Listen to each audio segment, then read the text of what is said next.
Hello students, welcome to Easy Learning with Suvida. Hello students, 10ാം ക്ലാസ്സിൻ്റെ അടിസ്ഥാന പാഠാവലിയിലെ രണ്ടാമത്തെ പാഠഭാഗമാണ് KT മുഹമ്മദിൻ്റെ ഖൽബിലെ നിലാവ് എന്ന കവിത. അപ്പോൾ ഇതിൻ്റെ ഗാനരചന KT മുഹമ്മദാണ്. അപ്പോൾ ഇത് നമുക്ക് എല്ലാവർക്കും സുപരിചിതമായിട്ടുള്ള ഒരു കവിതയാണ്. ഈ ഒരു കവിത ബാല്യകാല സഖി എന്ന മമ്മൂട്ടി ചിത്രത്തിൽ ഒരു ചലച്ചിത്ര ഗാനമായി വന്നിട്ടുണ്ട്. അപ്പോൾ നമുക്ക് എല്ലാവർക്കും നമ്മൾ കേട്ട് പരിചിതമായിട്ടുള്ള ഒരു ഗാനമാണ് അല്ലെങ്കിൽ ഒരു കവിതയാണ്. അപ്പോൾ നമുക്ക് ഈ കവിതയുടെ ആശയമാണ് ഈ ഒരു വീഡിയോയിൽ ചർച്ച ചെയ്യുന്നത്. അപ്പോൾ നമുക്ക് വീഡിയോയിലേക്ക് പോകുന്നതിന് മുൻപേ തന്നെ നിങ്ങൾ ഈ ചാനൽ സബ്സ്ക്രൈബ് ചെയ്തിട്ടില്ലെങ്കിൽ തീർച്ചയായും സബ്സ്ക്രൈബ് ചെയ്യുക. വീഡിയോസൊക്കെ കണ്ടതിന് ശേഷം നിങ്ങൾക്ക് ഇഷ്ടമായെങ്കിൽ, നിങ്ങൾക്ക് ഉപകാരപ്രദമായെങ്കിൽ മാത്രം നിങ്ങളുടെ ഫ്രണ്ട്സിനും മറ്റുള്ളവർക്കൊക്കെ ഷെയർ ചെയ്ത് കൊടുക്കുക. അപ്പോൾ നിങ്ങൾക്കറിയാം 10ാം ക്ലാസ്സിൻ്റെ നവീകരിച്ചിട്ടുള്ള പുതിയ ടെക്സ്റ്റ് ബുക്കാണ്. അപ്പോൾ നമുക്ക് ഈ മലയാളത്തിനൊന്നും ഒരു റിസോഴ്സസും അവൈലബിൾ അല്ല. മറ്റുള്ള സബ്ജക്ട്സിന് പോലെയല്ല, മലയാളത്തിന് ഒരു റിസോഴ്സസും നമുക്ക് അവൈലബിൾ അല്ല. അപ്പോൾ അത്രയും എഫേർട്ട് ഇട്ടിട്ടാണ് ഓരോ വീഡിയോയും അപ്ലോഡ് ചെയ്യുന്നത്. അപ്പോൾ നിങ്ങൾക്ക് വേണ്ടിയിട്ടാണ്. അപ്പോൾ നിങ്ങളുടെ സപ്പോർട്ട് അത്യാവശ്യമാണ്. അപ്പോൾ നിങ്ങൾ എന്ത് ചെയ്യുക, എല്ലാ വീഡിയോസും കാണുക. നിങ്ങൾക്ക് ഉപകാരപ്രദമായെങ്കിൽ നിങ്ങളുടെ ഫ്രണ്ട്സിന് ഷെയർ ചെയ്ത് കൊടുക്കുക. അതുപോലെ കാണുന്ന വീഡിയോസിനൊക്കെ ലൈക്കും കമൻറ്റും ഒക്കെ ഇടാൻ ശ്രദ്ധിക്കുക. ഓക്കെ, അപ്പോൾ നമുക്ക് ആദ്യം കവിത വായിച്ച് അതിന് ശേഷം അതിൻ്റെ ആശയം നമുക്ക് എന്താണെന്ന് നോക്കാം. ചായം മറിഞ്ഞ ഉടുപ്പണിഞ്ഞ് പാട്ടുപാടി പറക്കുന്നൊരു പൂമ്പാറ്റ ചിറക്. ശ്രദ്ധിച്ചേ, എന്ത് നല്ലൊരു വരികളാണ് അല്ലേ, എന്ത് മനോഹരമായിട്ടുള്ള, എന്ത് അർത്ഥവത്തായിട്ടുള്ള വരികളാണ്. അപ്പോൾ ഈ പൂമ്പാറ്റയുടെ ചിറകിൽ നമുക്കറിയാം വർണ്ണശബളമാണ് പൂമ്പാറ്റ ചിറക്. പൂമ്പാറ്റയുടെ ചിറകിൽ ഒന്നിലധികം നിറങ്ങളുണ്ട്, വളരെ വർണ്ണാഭമാണ്. അപ്പോൾ ആ ചിറകിനെ എന്തിനോടാണ് ഉപമിച്ചിട്ടുള്ളത്? ചായം മറിഞ്ഞു പോയ, പലതരം ചായങ്ങൾ മറിഞ്ഞു പോയിട്ടുള്ള ഒരു ഉടുപ്പണിഞ്ഞിട്ട് പാട്ടുപാടി നടക്കുകയാണ് ഈ പൂമ്പാറ്റ ചിറക് എന്നാണ് പറഞ്ഞിട്ടുള്ളത്. അത്രത്തോളം മനോഹരമായിട്ടാണ് ആ പൂമ്പാറ്റ ചിറകിനെ പോലും വർണ്ണിച്ചിട്ടുള്ളത് ഈ വരികളിൽ അല്ലേ. അപ്പോൾ നമുക്ക് നേരെ ഇനി കവിതയിലേക്ക് പോകാം. ഖൽബിലെ നിലാവ് എന്നതാണ് കവിതയുടെ പേര്. താമരപ്പൂങ്കാവനത്തിൽ താമസിക്കുന്നോളെ പഞ്ചവർണ്ണ പൈങ്കിളിയിൽ പങ്കുറങ്കുള്ളോളെ താമരപ്പൂങ്കാവനത്തിൽ താമസിക്കുന്നോളെ പൂനിലാവ് വന്നു പൂവിതറണുണ്ട് പൂക്കളിൽ പോറാണിയായി പൂത്തു നിൽക്കുന്നോളെ പൂക്കളിൽ പോറാണിയായി പൂത്തു നിൽക്കുന്നോളെ താമരപ്പൂങ്കാവനത്തിൽ താമസിക്കുന്നോളെ കാത്തിരുന്നു കാൽ തരിച്ചു പോയി കാത്തിരുന്നു കാൽ തരിച്ചു പോയി കൺമണിയെ കാണുവാനായി കൺകൊതിച്ചു പോയി കൺമണിയെ കാണുവാനായി കൺകൊതിച്ചു പോയി കണ്ണുകളാൽ കൽബുകളിൽ കല്ലെറിയുന്നോളെ കണ്ണുകളാൽ കൽബുകളിൽ കല്ലെറിയുന്നോളെ താമരപ്പൂങ്കാവനത്തിൽ താമസിക്കുന്നോളെ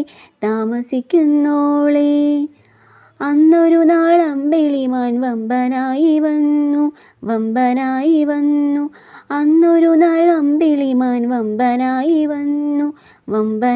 വന്നു നിന്നെ കണ്ടതോടെ അമ്പരന്നു നിന്ന് വന്നു നിന്നെ കണ്ടതോടെ അമ്പരന്ന് നിന്ന് കണ്ണുകളാൽ കൽബുകളിൽ കല്ലെറിയുന്നോളെ കണ്ണുകളാൽ കൽബുകളിൽ കല്ലെറിയുന്നോളെ താമരപ്പൂങ്കാവനത്തിൽ താമസിക്കുന്നോളെ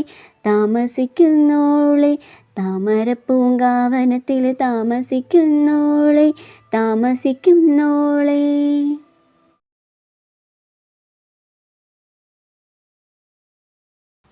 KT മുഹമ്മദിൻ്റെ ഖൽബിലെ നിലാവ് ഒരു സാമൂഹിക പ്രബോധന കവിതയാണ്. കവിതയുടെ പ്രധാന ആശയം മനുഷ്യരുടെ അജ്ഞതയും അന്യായവും ചൂണ്ടിക്കാട്ടിക്കൊണ്ട് വിവേകബോധവും സഹവർത്തിത്വവും ഉയർത്തിപ്പിടിക്കേണ്ടതിൻ്റെ ആവശ്യകതയാണ്. താമരപ്പൂങ്കാവനം എന്നത് ഒരു പ്രതീകമാണ്. അതിലൂടെ കവി ഒരുപക്ഷെ ശുദ്ധിയും സൗന്ദര്യവും പ്രതിനിധീകരിക്കുന്നു. മനുഷ്യരുടെ കൃത്രിമത്വം, അകംഭാവം, വിവേചനം എന്നിവയ്ക്കെതിരെയാണ് കവി വിമർശനപരമായി നിലപിടിക്കുന്നത്. അതുകൊണ്ട് തന്നെ കവിത മനുഷ്യനിലേക്കുള്ള ആഹ്വാനമായി കാണാം. പ്രകൃതിയെപ്പോലെ സമദർശിയാവാനും അന്ധവിശ്വാസങ്ങൾ മറികടക്കാനും സത്യവും നീതിയും പിന്തുടരാനും ഉള്ള ആഹ്വാനം. ജീവിതത്തിലെ യാഥാർത്ഥ്യങ്ങളെ നേരിടാൻ, മനുഷ്യത്വം കാക്കാൻ, ഒപ്പം ആത്മപരിശോധന നടത്താൻ അധ്വാനിക്കുന്ന ശക്തമായ സാമൂഹിക സന്ദേശമുള്ള കവിതയാണിത്. മനുഷ്യൻ തൻ്റെ വഴിമാറിയ ജീവിതത്തിൽ പ്രകൃതിയോട് അകന്നു നിൽക്കുന്നവനാണ്. ജീവിതമാനങ്ങൾ, സദാചാരം, സഹവർത്തിത്വം എന്നിവയെ അവഗണിച്ചുകൊണ്ടാണ് ആധുനിക മനുഷ്യൻ മുന്നേറുന്നത്.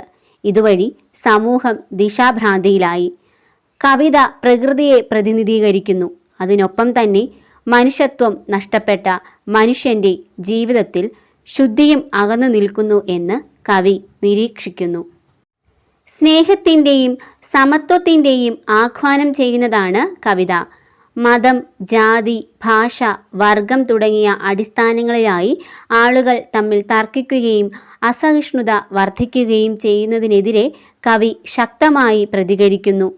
പ്രണയം, പ്രണയിനി ഈ സങ്കല്പങ്ങളെ കവി പ്രകൃതി സൗന്ദര്യത്തോട് ചേർത്തിണക്കുന്നു. അതിലൂടെ മനുഷ്യ മനസ്സിന് പ്രകൃതിയോട് ഉണ്ടാവേണ്ട പ്രണയത്തെയും ചൂണ്ടിക്കാട്ടുന്നു. മനുഷ്യൻ്റെ അകംഭാവം, അന്ധവിശ്വാസങ്ങൾ, അതിരുകടന്ന ഭക്തി മുതലായവ മൂലമാണ് മാനവിക തകർച്ച സംഭവിക്കുന്നത്. അവയെ പുനർവിചാരിക്കാനും കവി ആഹ്വാനം ചെയ്യുന്നു. പലപ്പോഴും സത്യത്തിനും നീതിക്കുമിടയിലെ ശബ്ദമായി മാറുന്നുണ്ട് കവിത. മൗനം പാലിക്കുന്ന സമൂഹം ഒരുതരം ഭീഷണിയാണ് ഉയർത്തുന്നത്. അതിനാൽ ജാഗ്രതയോടെ മാനവികത നിലനിർത്തേണ്ടതിൻ്റെ ആവശ്യകത കവി ഉയർത്തുന്നു. ചുരുക്കത്തിൽ ഇതൊരു പ്രതീകാത്മകവും സാമൂഹിക വിമർശനപരവുമായ കവിതയാണ്. മനുഷ്യൻ ശുദ്ധിയും സത്യവും പിന്തുടർന്ന് പ്രകൃതിയുമായി സഹജമായി ജീവിക്കാൻ ശ്രമിക്കണമെന്ന് കവി സൂചിപ്പിക്കുന്നു. യാഥാസ്ഥിതിക ചിന്തകൾക്കും അന്യായങ്ങൾക്കുമെതിരെ ഒരു ആത്മാവിഷ്കാരമായാണ് ഈ കവിത വായിക്കപ്പെടുന്നത്.